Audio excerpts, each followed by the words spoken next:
오늘 우리에게 주시는 하나님의 말씀 에스겔 12장 11절에서 16절 말씀 보겠습니다. 에스겔 12장 11절에서 16절 말씀입니다.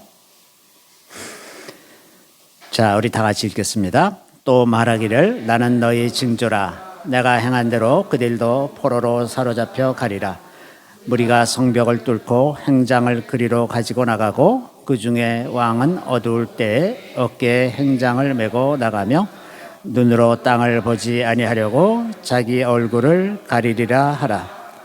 내가 또 내 그물을 그의 위에 치고 내 올무에 걸리게 하여 그를 끌고 갈대아 땅 바벨론에 이르르니 그가 거기에서 죽으려니와 그 땅을 보지 못하리라. 내가 그 허위하는 자와 부대들을 다 사방으로 흩고 또 그 뒤를 따라 칼을 빼리라. 내가 그들을 이방인 가운데로 흩으며 여러 나라 가운데에 해친 후에야 내가 여호와인 줄을 그들이 알리라. 그러나 내가 그중 몇 사람을 남겨 칼과 기근과 전염병에서 벗어나게 하여 그들이 이르는 이방인 가운데에서 자기의 모든 가증한 일을 자백하게 하리니 내가 여호와인 줄을 그들이 알리라. 아멘. 저는 오늘 이 말씀으로 남은 자의 역할이라는 제목으로 잠시 말씀을 나누고자 합니다. 이렇게 그 성경에 남은 자라는 단어가 나오고 이 중요한 개념을 갖고 있는 용어로 사용되고 있는데, 이런 남은 자가 생겨난 역사를 좀 살펴보면 이제 이스라엘 역사에서 예루살렘 성이 멸망하고 성전이 파괴되는 이 사건은 너무나 충격적인 큰 사건으로 기억되고 있습니다. 처음 시내산에서 언약을 맺을 때 일곱 절기들을 주셨었죠. 그 절기들 외에 역사 속에 절기가 두 번 더 생겨났고 3개의 금식일이 생겨났는데 2개의 절기는 불임절과 수전절이죠. 불임절은 모르드게의 음모로 유대인들이 다 죽을 뻔했었는데 에스더의 헌신으로 극적으로 살아난 그 이야기를 기념하는 그것이 이제 불임절이고, 그 푸림, 원래는 히브리어로 푸림절을 이제 불임절이라고 우리가 이렇게 얘기하는 겁니다. 또 수전절은 나중에 이제 알렉산더 대왕이 그 지역을 점령하고 그 헬라 제국의 일부가 되었는데, 그때 이제 알렉산더가 죽은 다음에 그 헬라 제국이 4개 국가로 나뉘고 그 지역을 지배하던 안티오코스 에피파네스라는 왕이 굉장히 무도한 왕이 있었는데, 이분이 이제 성전을 굉장히 더럽힌, 그래서 그 성전 안에서 돼지로 제사를 드리고 이렇게 해서 성전이 완전히 유대인들의 입장에서 봤을 때는 있을 수 없는 성전을 능멸하는 그러한 일을 했었거든요. 그래서 이제 유대인들이 봉기해서 이 헬라 제국을 쫓아내고 잠시 독립을 쟁취했던 그런 때가 있었죠. 그때 성전을 다시 회복한 날을 기념해서 이제 수전절을 지킵니다. 그래서 이 두 날, 불임절과 수전절은 이 축제일이에요, 축제일. 그래서 다들 굉장한 축제를 벌이고 있죠. 이 불임절에는 대개 한 2월 달쯤, 2월 말쯤 이렇게 불임절을 하는데, 아주 모든 유대 여인들이 에스더 모양을 하고 왕비 옷을 입고 이렇게 왕관 같은 거 하나 쓰고 이틀 동안 이렇게 맛있는 거 나눠주고 이러면서 아주 축제로 지냅니다. 지금도 그렇게 합니다. 그런데 세 개의 금식일이 또 이제 생겨났어요. 3개의 금식일이 10월의 금식, 4월의 금식, 5월의 금식, 그 세 금식일이 생겨났는데, 그 3개의 금식일은 전부 예루살렘 성과 성전의 멸망에 관계된 것들입니다. 그 예루살렘 성이 BC 588년 테베스 10일, 10월 10일인데, 그때 이제 그 예루살렘 성이 포위가 됐거든요. 그 포위된 날을 기념하는 날이, 기억하는 날이 10월 10일, 테베스 10일이고, 이 날을 이제 10월의 금식일로 정해서 유대인들이 금식하는 날입니다. 그리고서 이제 2년 뒤에 BC 586년 4월 17일, 담무스 17일에 예루살렘 성이 드디어 무너졌어요.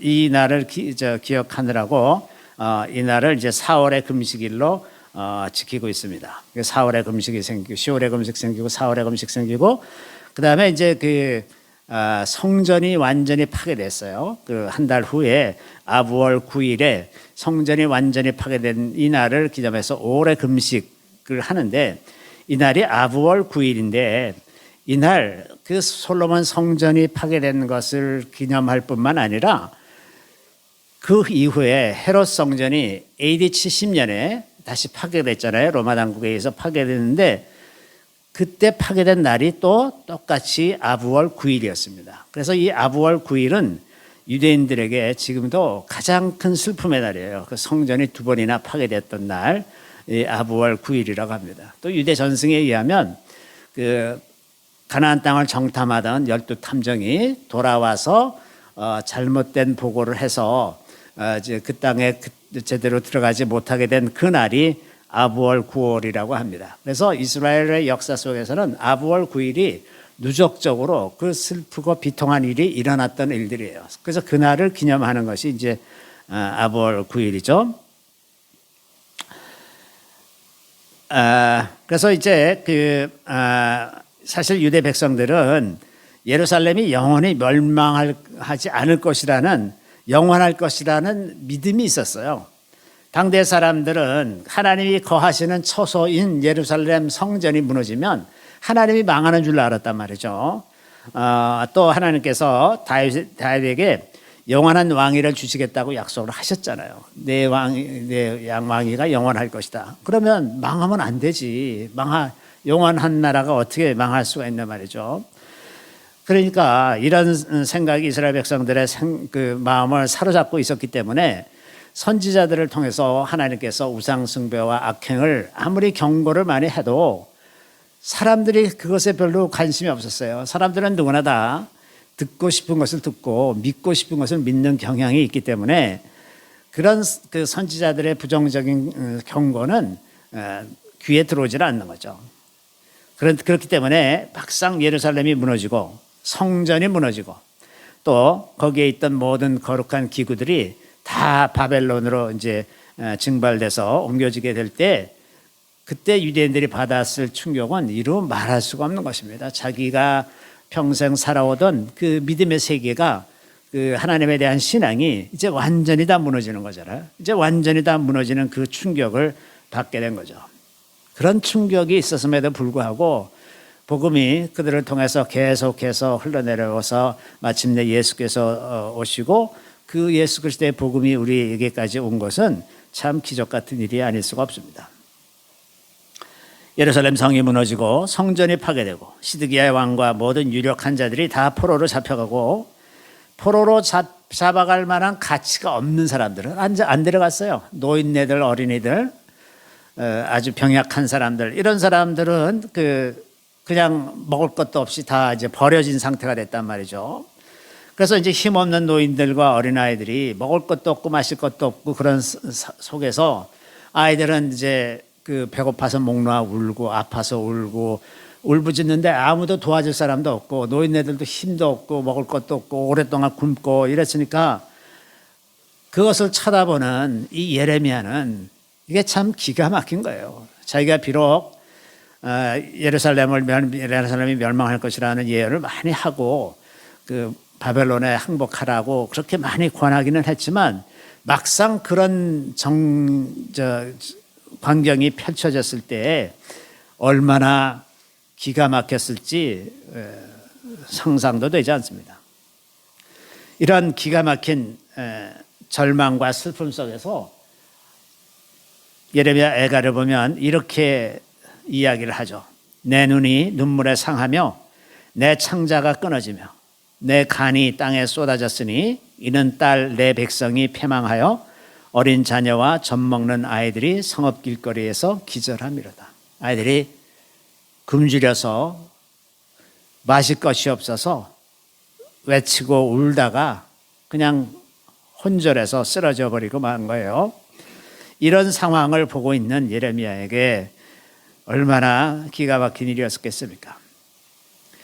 어쨌든 아이들이 배고프고 목마른데 아무도 돌봐줄 사람도 없는 이런 참 엄청난 사건, 게다가 이제 성이 무너지기 전에 그 어미가 먹을 양식이 없으니까 어미가 자기 자녀들을 잡아먹었다는 그런 이야기가 돌기 시작하고 그런 일들이 막 일어나는 거죠. 그래서 애가 2장 20절에 보면 여호와여 보시옵소서 주께서 누구에게 이같이 행하셨는지요. 여인들이 어찌 자기 열매 곧 그들이 낳은 아이들을 먹어오며 제사장들과 선지자들이 어찌 주의 성소에서 죽임을 당하오리까. 주님 하실 일이 도대체 뭡니까? 도대체 누가 이렇게 죽고 있는지 주님 기억하고 계십니까? 주의 백성들이 죽고 있잖아요. 지금 이 말을 하는 거죠. 사람이 사람을 잡아먹고 그 존경받던 제사장 이런 사람들이 다 성전에서 죽임을 당하고 이런 끔찍한 일들이 일어나는 것을 예레미야가 보고서 이런 기가 막힌 노래를 하는 거죠. 그래서 예레미야는 완전히 하나님으로부터 버림받은 것 같은 느낌, 하나님이 자기 백성을 완전히 버리시고 그중에 자기도 들어있었다는 느낌, 이것에 사로잡혀서 이렇게 이야기를 하죠. 주께서 내 심령이 평강에서 멀리 떠나게 하시니 내가 복을 내어 버렸으며 스스로 이르기를 나의 힘과 여호와께 대한 내 소망이 끊어졌다 하여도다. 완전히 하나님께 대한 소망이 다 끊어졌습니다. 끝났구나. 이제 이스라엘 백성들은 끝났구나. 이런 상황에서 무슨 기도를 하겠습니까? 여러분 같으면 무슨 기도를 하겠습니까? 모든 것이 다 끊어지고 이제 깊은 절망 속에 들어가 있을 때 할 수 있는 말이 없어요. 하나님께 뭐라고 말하겠습니까? 예레미야는 이렇게 기도합니다. 내 고초와 재난 곧 쑥과 담즙을 기억하소서. 내가 당하고 있는 걸 주님 기억 좀 해 주십시오. 이거 이외에 우리가 더 이상 주님께 바랄 것이 무엇이 있습니까? 주님께 원망한들 무슨 소용이 있겠으며 주님을 저주할 수도 없고 그냥 내가 지금 어떤 처지에 있는지 주님 제발 좀 기억 좀 해주세요.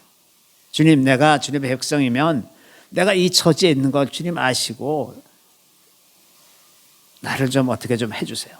이 정도죠, 이 정도. 우리의 고난을 기억하소서. 우리가 극심한 고난 가운데 있을 때에는 우리가 할 수 있는 말이 주님 우리의 고난을 기억해 주소서. 이거밖에 할 말이 없는 거죠. 영영 우리를 버리지 말고 우리가 얼마나 큰 어려움을 지금 겪고 있는지, 하나님의 백성이라고 하는 우리가 얼마나 큰 어려움을 겪고 있는지 주님 기억해 달라, 이런 기도를 하는 거죠. 예레미야가 이 시점에서 하나님의 조치가 부당하다고 혹은 불의하다 이렇게 항의하지 않고 다만 하나님의 긍휼을 구하면서 그 고난을 기억해 달라고 기도하였습니다. 그런데 그렇게 기도하다 보니까 놀라운 일이 일어났는데 외부적인 변화라기보다는 그 내면의 변화가 일어나기 시작했습니다. 그래서 예레미야는 그 고난을 자기 마음에 새기게 되었고 그 고난을 깊이 묵상하면서 새로운 소망이 생겨났습니다. 그래서 이렇게 노래합니다. 이것을 내가 내 마음에 담아두었더니 그것이 오히려 나의 소망이 되었사오면 여호와의 인자와 긍휼이 무궁하심으로 우리가 진멸되지 아니함이니이다. 이것들이 아침마다 새로우니 주의 성실하심이 크시도소이다. 그 고난을 마음에 두고 누구에게 원망도 하지 않냐고 그 마음에 두고서 깊이 묵상하고 있던 중에 새로운 소망이 생겼어요. 인자와 긍휼이 무궁하셔서 우리를 진멸하지는 않으셨구나. 비록 어린아이들과 저희 노인네들 같은 사람들 남겨두셨지만 완전히 진멸당하지는 않았구나. 그것을 깨닫고 그것에 대해서, 살아남은 것에 대해서 감사하기 시작합니다. 그런 마음으로 지냈더니 하루하루가 날마다 새로워지는 거예요. 그러면서 그 아침마다 주님의 성실하심을 깨닫기 시작하는 것입니다. 아마도 그가 하나님의 말씀을 기억하는 그런 순간 하나님의 약속과 그분의 성실하심을 알게 되지 않았을까 생각을 합니다. 사실 하나님께서는 모세를 통해서 이미 이스라엘 백성들이 하나님의 명령을 어기고 그 말씀에 순종하지 않을 때 어떤 일이 생겨날지 다 신명기서에 이미 예고한 바가 있어요. 그래서 자녀들을 먹는 지경에까지 이를 것이다 하는 말씀이 신명기 28장 53절에 기록되어 있습니다. 내가 적군에게 에워싸이고 맹렬한 공격을 받아 곤란을 당하므로 내 하나님 여호와께서 내게 주신 자녀 곧 내 몸의 소생의 살을 먹을 것이라. 내 몸의 소생의 살을 먹을 것이라. 이미 다 하나님께서 경고하신 거예요. 경고하신 것. 아마도 예레미야가 이 말씀을 기억할 수 있지 않았을까.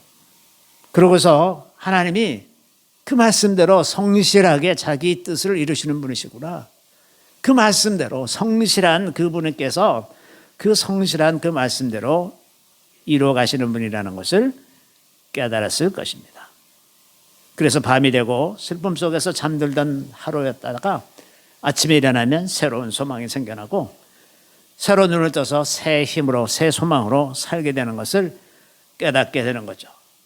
그래서 이스라엘이 완전히 진멸된 것이 아니라 하나님의 그 성실하신 말씀대로 그 언약대로 이루어 가시고 있는 중이라는 것을 깨닫고 마침내 다시 소망을 회복하게 됩니다. 왜냐하면 그 언약 속에는 소망이 있잖아요. 궁극적인 소망이 있습니다. 그래서 새로운 소망으로 이 망가지고 흥크러진 세상을 바라보는 그러한 생명의 힘을 다시 회복할 수 있지 않을까 이런 생각이 합니다. 이런 뜻에서 보면 남은 자들이라고 하는 것은 그냥 우연히 살아남은 자들이 아니다 하는 거죠. 어쩌면 그냥 살지 못하고 그런 전란에 죽어버리는 것이 아주 편안한 인생일 수가 있어요. 그런데 살아남은 자에게는 무슨 유익이 있느냐?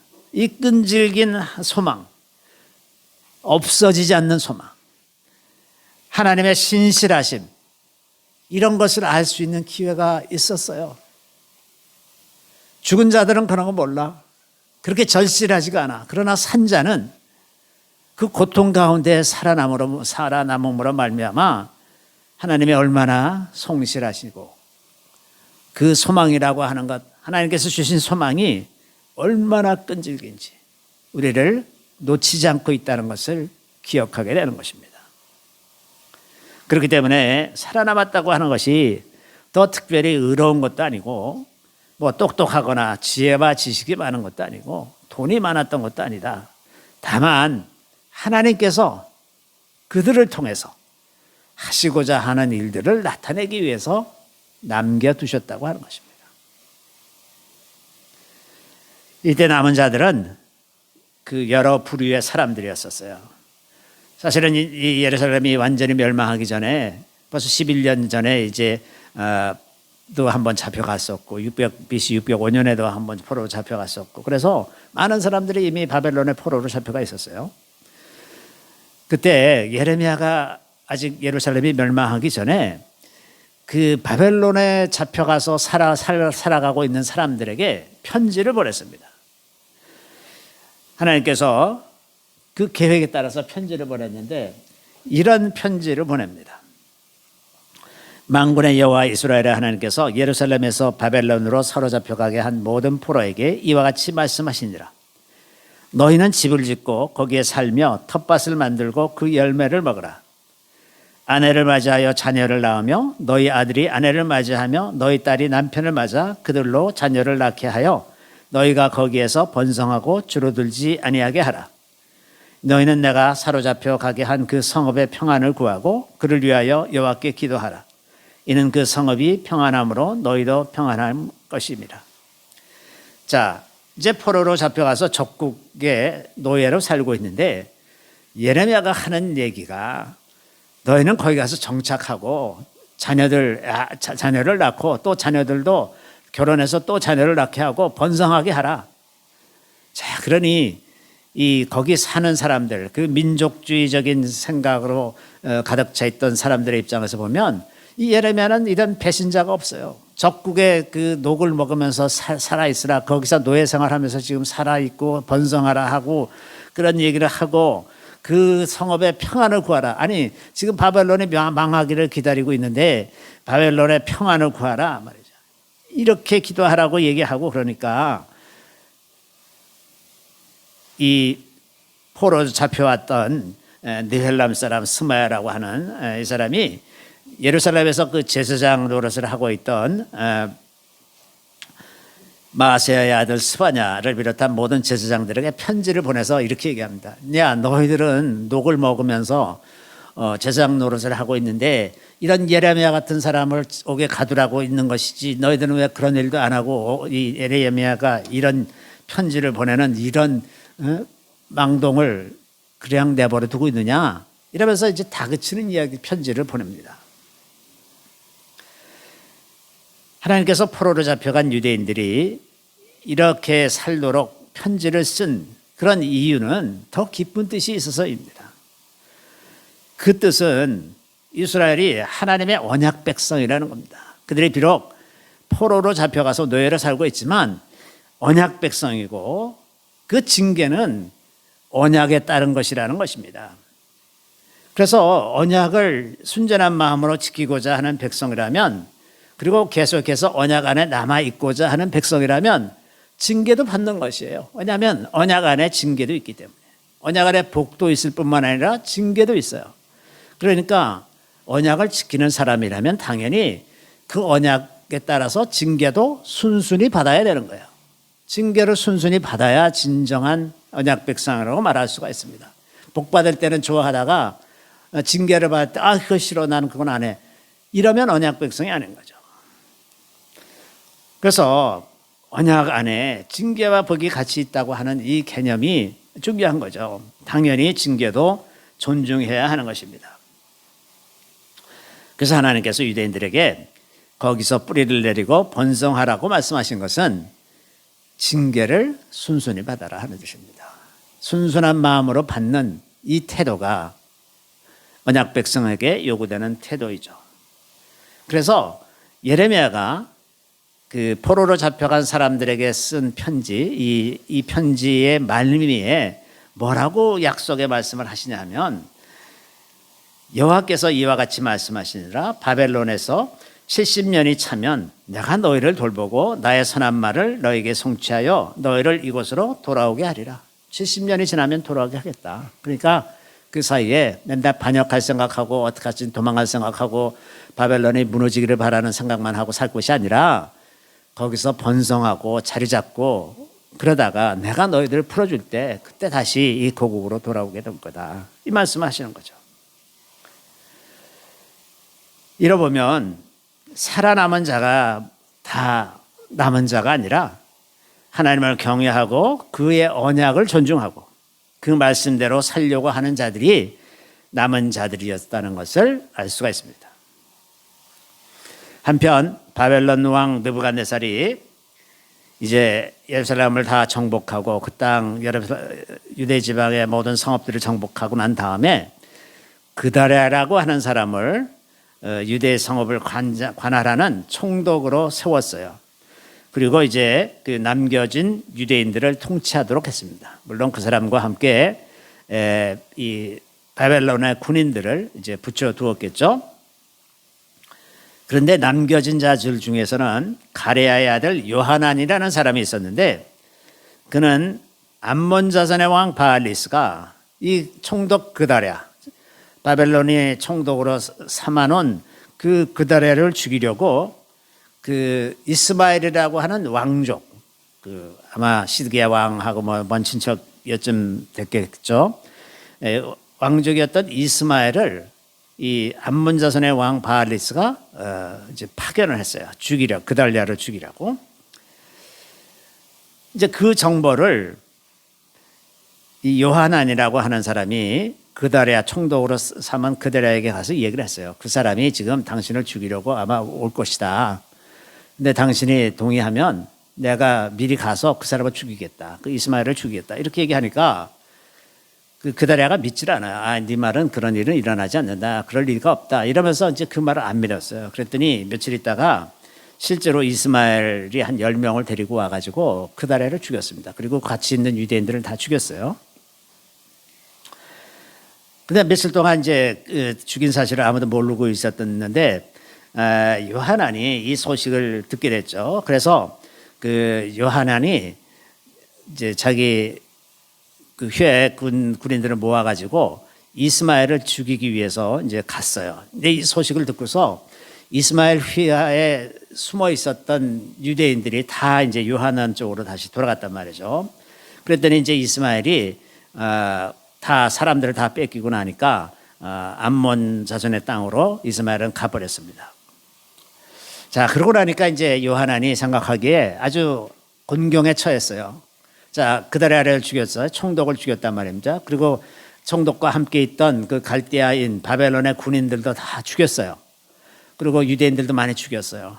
그러고 보면 아마도 바벨론 왕이 우리를 보복하기 위해서 군대를 보내지 않겠는가 이런 생각이 들잖아요. 그러니까 거기 있을 수 없을 것이라고 생각을 하고 거기 남은 유대인들을 결집해서 애굽 땅으로 이제 내려가려고 했습니다.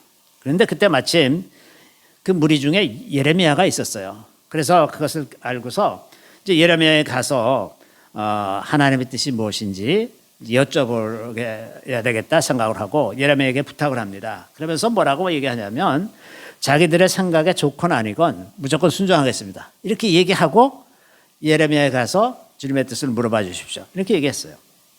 그랬더니 이제 여기 뭐라고 이 사람들이 얘기했냐면 우리가 당신을 우리 하나님 여호와께 보내면 그의 목소리가 우리에게 좋든지 좋지 않든지를 막론하고 순종하려 함이라. 자, 알겠어요. 자, 그러니까 먼저 이렇게 얘기했어요. 순종하겠습니다. 우리가 우리 하나님 여호와의 목소리를 순종하면 우리에게 복이 있으리이다 하니라. 이렇게 말을 했어. 그래서 이제 예레미야가 기도를 합니다. 그런데 열흘 후에 응답이 왔어요. 하나님의 말씀이 예레미야에게 임했는데 하나님께서 하시는 말씀은 바벨론 왕을 겁내지 말고 이 땅에 그냥 남아 있어라. 하나님이 그들을 건지실 것이다. 이렇게 말씀하셨어요. 근데 만약에 너희가 애굽으로 내려가면 칼과 기근과 전염병으로 반드시 죽게 될 것이다. 이렇게 하셨어요. 그래서 이제 예레미야가 이 받은 말씀대로 요하난에게 얘기를 전해주니까 요하난 일행이 이때 이런 말을 해요. 호사의 아들 아사랴와 가랴의 아들 요하난과 모든 오만한 자가 예레미야에게 말하기를 내가 거짓을 말하는도다.